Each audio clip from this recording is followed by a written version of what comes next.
à ton appel, Seigneur, rends-nous la joie d'être sauvés.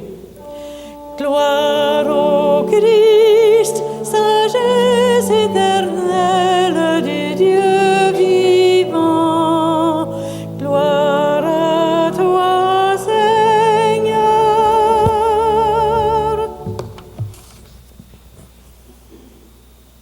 Le Seigneur soit avec vous.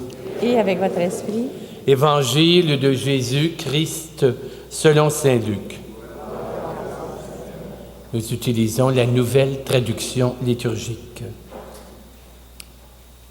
À un moment donné, des gens qui se trouvaient là rapportèrent à Jésus l'affaire des Galiléens que Pilate avait fait massacrer, mêlant leur sang à celui des bêtes qu'ils offraient en sacrifice. Jésus leur répondit, « Pensez-vous que ces Galiléens étaient de plus grands pécheurs que tous les autres Galiléens pour avoir subi un tel sort? Eh bien, je vous le dis, pas du tout. Mais si vous ne vous convertissez, vous périrez de même. Et ces 18 personnes tuées par la chute de la tour de Siloé, pensez-vous qu'elles étaient plus coupables que tous les autres habitants de Jérusalem? Eh bien, je vous dis, pas du tout. Mais si vous ne vous convertissez, vous périrez tous de même. Puis Jésus disait cette parabole. Quelqu'un avait un figuier planté dans sa vigne. Il vint chercher du fruit et il n'en trouva pas. Alors il dit à son vigneron, « Voilà 3 ans que je viens chercher du fruit dans cet arbre et je n'en trouve pas. Coupe-le. À quoi bon le laisser épuiser le sol? » Mais le vigneron lui répondit, « Maître, laisse-le encore 1 année, le temps que je bêche autour pour y mettre du fumier. Peut-être donnera-t-il du fruit à l'avenir. Sinon, tu le couperas. » Acclamons la parole de Dieu. Louange à toi, Seigneur.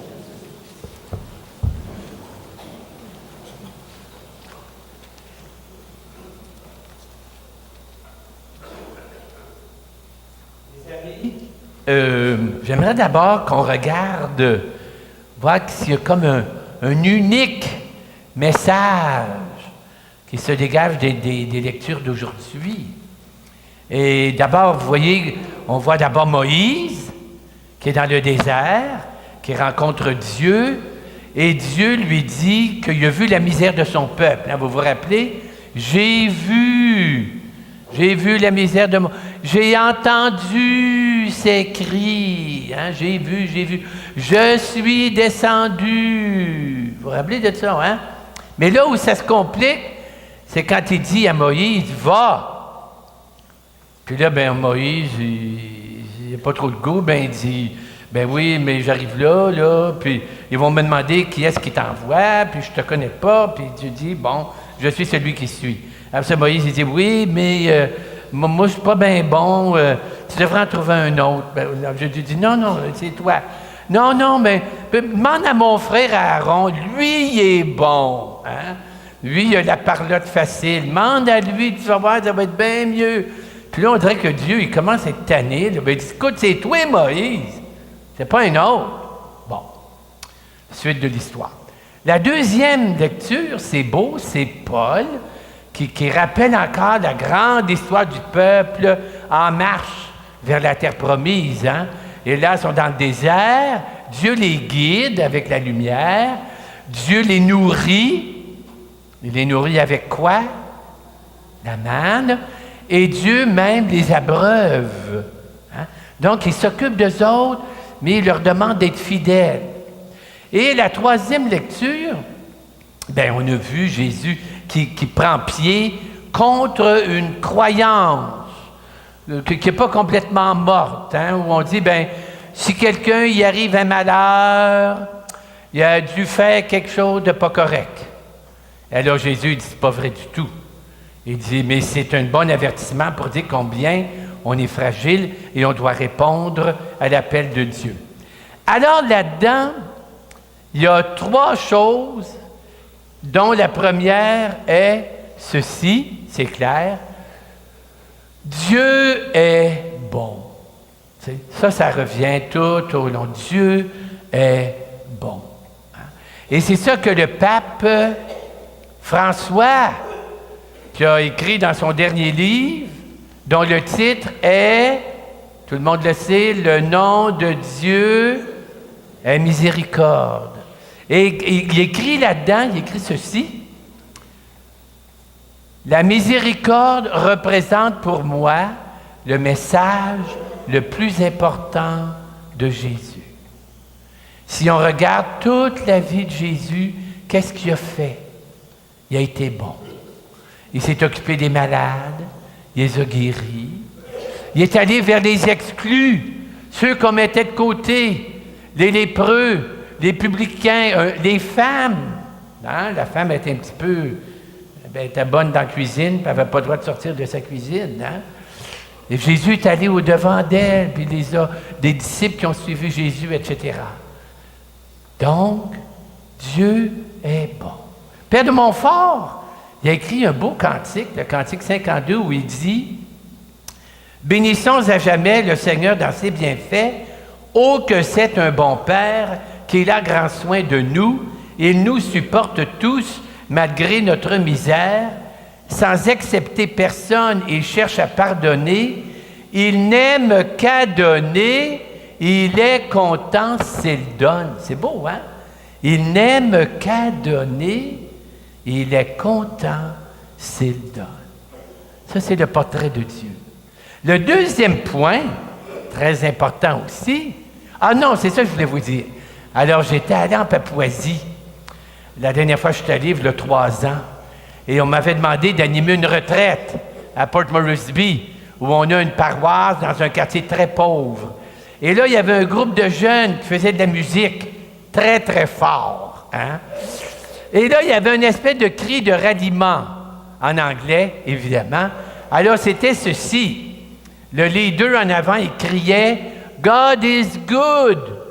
Puis la foule répondait « All the time ». Puis là, le crieur en avant, il disait « All the time ». Puis la foule répondait « Bon, on va l'essayer au moins une fois. « God is good all the time ». Encore. « God is good all the time ». Vous êtes des bons petits papous un matin, là, pas mal bons, là. Moi, je vais jouer un tour parce qu'à un moment donné, il criait ça, « God is good all the time ». Moi, j'ai dit, « Man is good sometime ». Sometime. Donc, ça, c'est le premier point. Dieu est bon. Le deuxième, très important, oui, il est bon, mais il attend une réponse. Tout au long des lectures, vous avez vu, avec Moïse, avec le peuple dans le désert, avec l'arbre qu'il a planté, dont il s'est occupé, le figuier, il attend des fruits, il attend une réponse. Ça, c'est bien, bien important. On ne peut pas passer à côté de ça. Alors, quelle est la réponse que j'offre à Dieu? Il faut que je lui réponde. Mais pour lui répondre, il faut que je sois attentif à son appel. Ça peut venir de bien des manières. Ça peut venir d'être plus patient. Hein? Ça peut venir de supporter quelqu'un qui me tape un peu ses nerfs. Ça peut venir d'aider mon voisin, ma voisine de pallier, qui a de la misère à sortir. Tu sais? Mais Dieu attend ma réponse. Et le troisième point, le dernier, finalement, la réponse que Dieu attend de moi, mes amis, c'est de lui ressembler. Ressembler à Dieu. Être bon comme Dieu. Être miséricordieux. Être patient. Être capable de pardonner. avoir de la compassion pour ceux qui sont mal pris. Pas rien dire, ça ne me regarde pas. Ça, c'est bien important. Le grand prophète Osée a écrit une très belle phrase où il dit, Dieu dit, c'est la miséricorde que je veux et non les sacrifices. La miséricorde, ressemblons à Dieu. C'est ça notre réponse. Et pour terminer, eh bien, je vais vous lire un petit bout du psaume qu'on a entendu, mais dans une autre traduction. Alors, ça va être comme une prière pour demander à Dieu de nous apprendre la miséricorde. Alors, on peut, si vous voulez, se fermer les yeux et puis laisser cette parole du psalmiste nous pénétrer.